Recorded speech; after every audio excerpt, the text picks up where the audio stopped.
Whose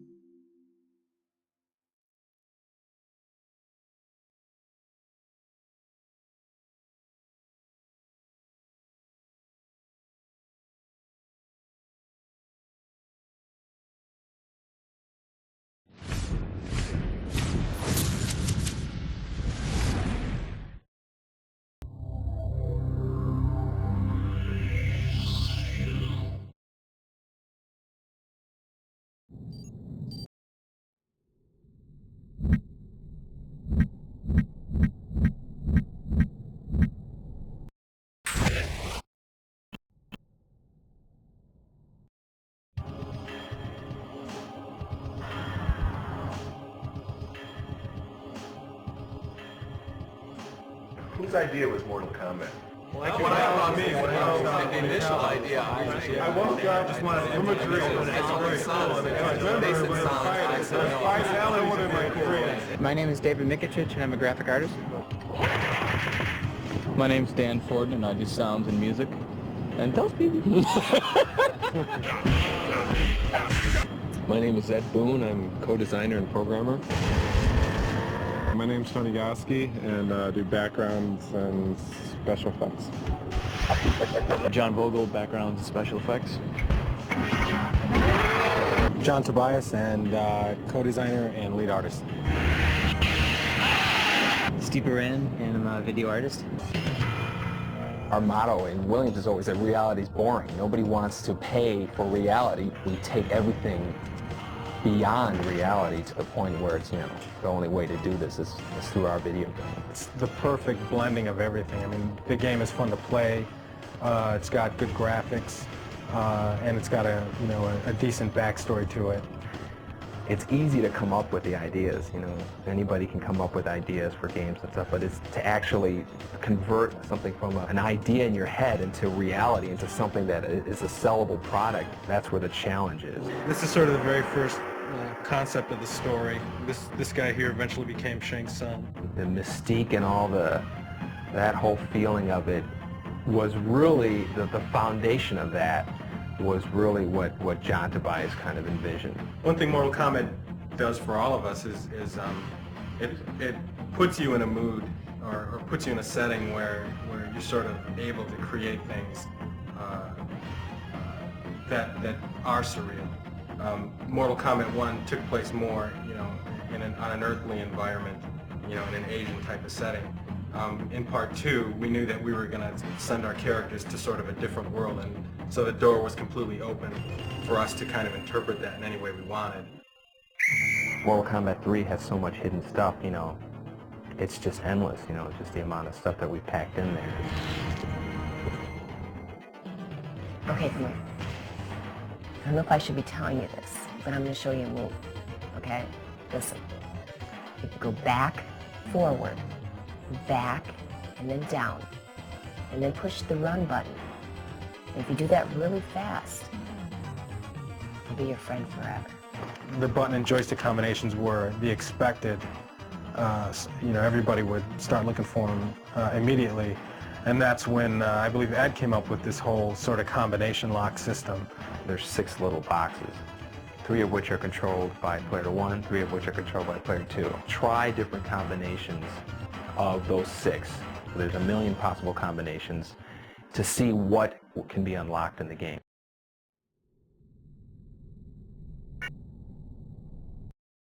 And then there's John Vogel. He did backgrounds for part 1. He did some stop motion animation stuff for part 2, and he did some backgrounds in part 3.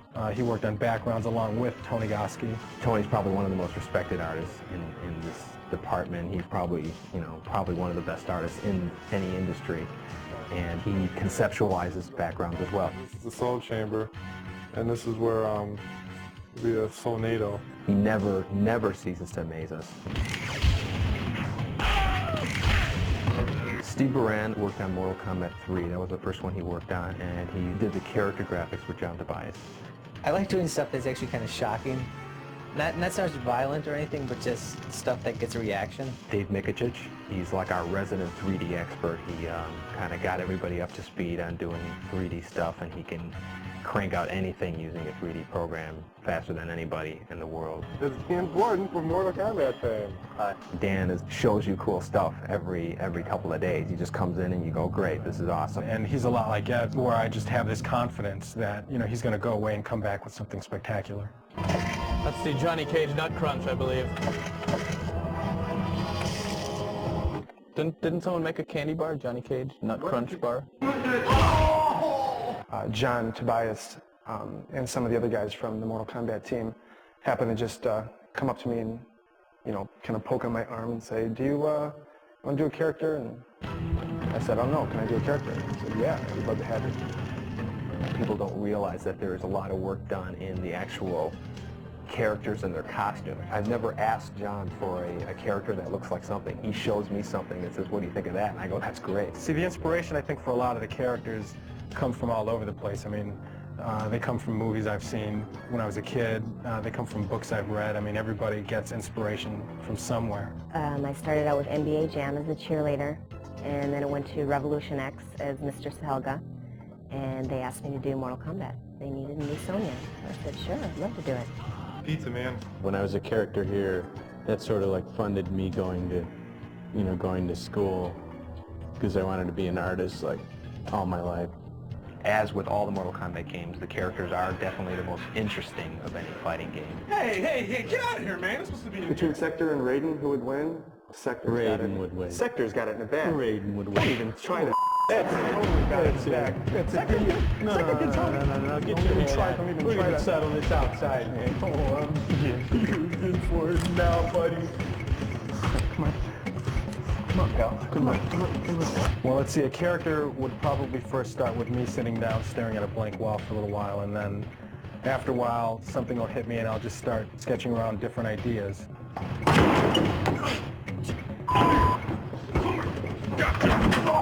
We went months and months not having names for these characters, and then we'd have these powwow sessions where everybody would kind of throw out names. Shang Tsung. Look at that Saibot. Ignore Shang Tsung. Saibot Combinations and for Shang Havoc. Tsung. The maybe it was a military prototype. And the other one was just like a security guard at a mall that didn't work out right. Saibot X11. There goes X11. See, anything with X is cool. I like X11. There it goes. Saibot. That's the bias backwards. Yeah, no, but I think it sounds cool. That does sound cool. Everybody says Saibot. That could be a good name for the robot. Saibot. You're gonna have Mayo as the secret character. No Saibot. Oh man. Why? DEFCON is overused. Where? Everywhere. No. I've heard that so many What? times. Yeah, every time you watch War Games. Yeah, well, you know what's gonna happen? We're gonna come up with all the names. We're all gonna like them, and Ed's gonna hate every one of them. 95% of them, somebody would say a name, and then there'd be one of us, of the 5 or 6 of us, who would just, you know, have a heart attack just because they hated it so much. And then we're like, okay, I guess that's a no.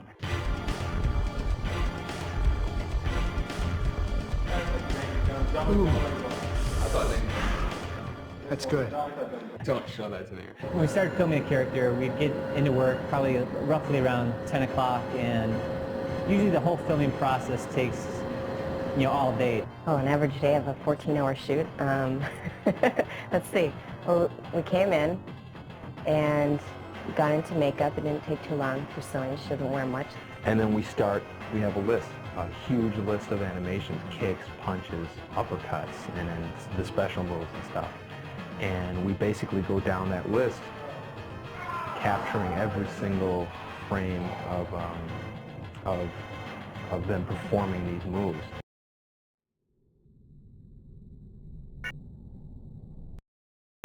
Hi, Raiden.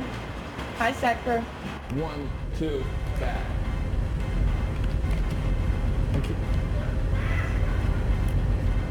Yeah, that's good. Let's try that one.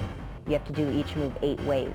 As you see, a joystick goes 8 different ways. So if I was to do a front kick, I'd have to do it frontwards, backwards, sideways, and diagonal 4 different ways.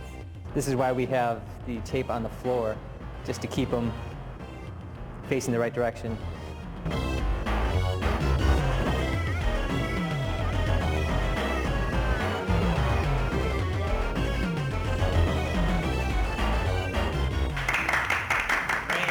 Here's the camera that takes in the signal, we run signals into our Betacam recorder, and we also run a signal here into our PC, and then on our PC here, we have one of our boards connected to that, and also this is where we do the actual grabbing of frames to be digitized. You can kind of see our talent out there, and I'll really quickly grab some images of them. That's good, Tony. We're able to click through frame by frame, delete the frames we don't want, keep the frames that we do like. As a matter of fact, you know what we should do? It's shove them. We should shove them. We should have done that from day one. Somebody just push them real hard. We should all right, now the next animation, just stand there. Push.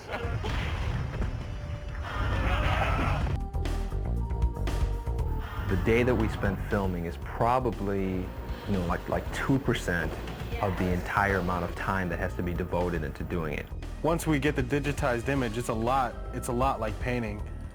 And right now we're going through a process where we sort of filter the images through. We'll grab the image and Steve Baran will start and do some Photoshop on the guy, and then we'll hand him over to Tony, who does some touch-up. And then it gets passed over to me, and then I do some of this more detailed touch-up, and then I give it back to Steve, and he kind of separates the different colors and creates the different palettes, and then we give it back to Tony, and he does the final touch-up and stuff and gets it ready for the game.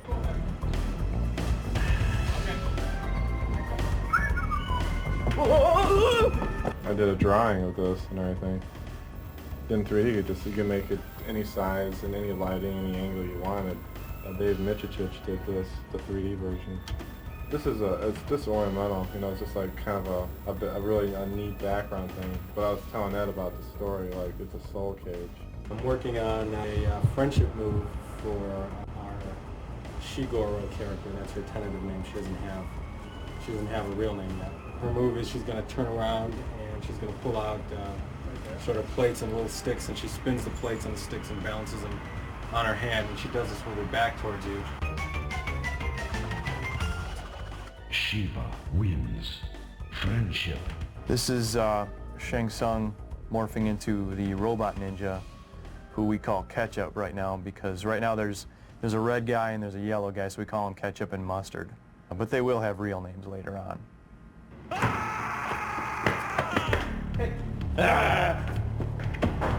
And then you know what? And then we can give them numbers, so it'll be poop on you too, Right.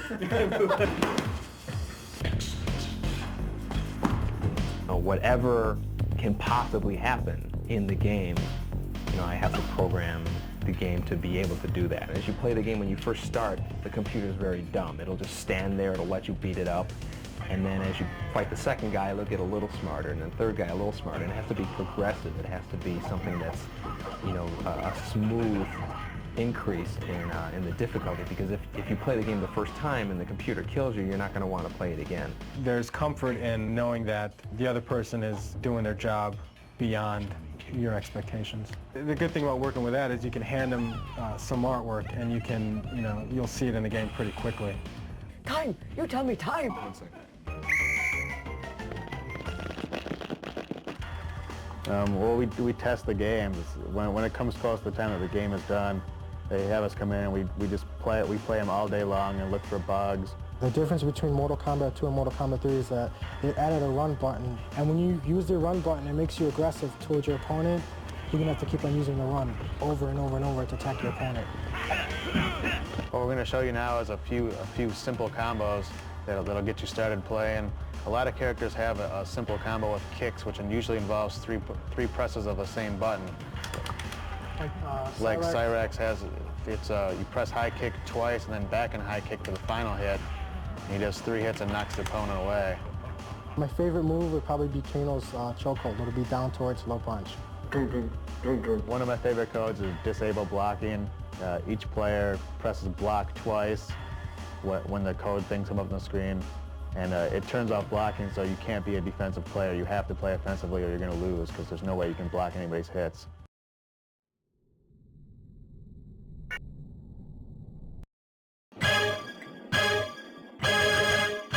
This is the sound area. This is where they make all the sounds for the games. You try to imagine the action of playing the game and what the music's gonna do to like get you revved up. Ed gives me a videotape of just sort of scrolling through the backgrounds. I just look at that and try to get some idea about the kind of mood, the kind of setting that we're trying to represent. Now this one in particular, I was thinking, well, this reminds me of Mortal Kombat 2. It's got that very dark Outworld feel that looks like Goro with this green thing in his mouth. Yes, I do know martial arts.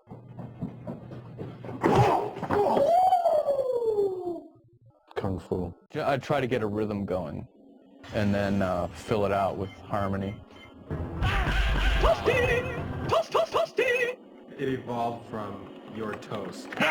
That's Ed Boon, pitched down a few semitones.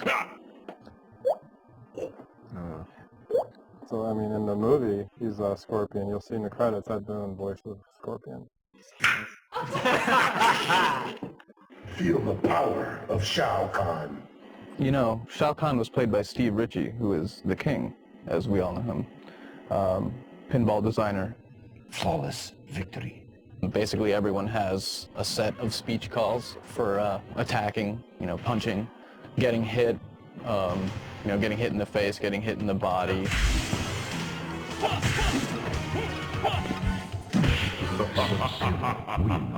We do the arcade version, which is the original one, and then after that's one's been out for about a year or so, and then they start converting it into the home platforms, which is, that's where you get the Sega Genesis, the Super Nintendo, the PlayStation, and all that. Well, the Chicago guys send us the assembly source code, and then we go line by line and convert it into C. Yeah, so drop shipped us all the original artwork that they did, all the finished artwork that went into the game and their file formats, and then it's up to us to rip it out and figure out what file format would be best to use on our PlayStation and convert it down and make it work. We have one piece of hardware that has a particular size of RAM and a CD-ROM, which is in the machine. And so what you have to do is you have to decide what chunks of sound data have to come off of the CD-ROM into the RAM of the machine, and at one point in the game. The quality on the PSX is better. It's stereo 44:1 sound, just like you'll buy in any music store, CD shop. Right. It's the same stuff. One of the most amazing things I think we found in the game that we couldn't believe was the fact that Shiva was a stop-motion puppet. When we were originally just looking at the artwork, we were just saying there's no way. I mean, we see like muscles rippling, it looks like her face is changing, it just looked too real. One of the codes, if you, on the briefcase screen, if you push the third symbol down one, you'll get a new exclusive PSX code. Don't think we're going to tell you what it is. It's cool, but you'll have to find out on your own. Who's the best? Who's the best? Who's the best? Man, who's the best, man? You're the best, man. No, man. You're the best. No, man. Ray's the best. Ray's the coolest. No, man. Ray disappears and he's like flying. He's gonna teleport. It's all an illusion. It's all an illusion.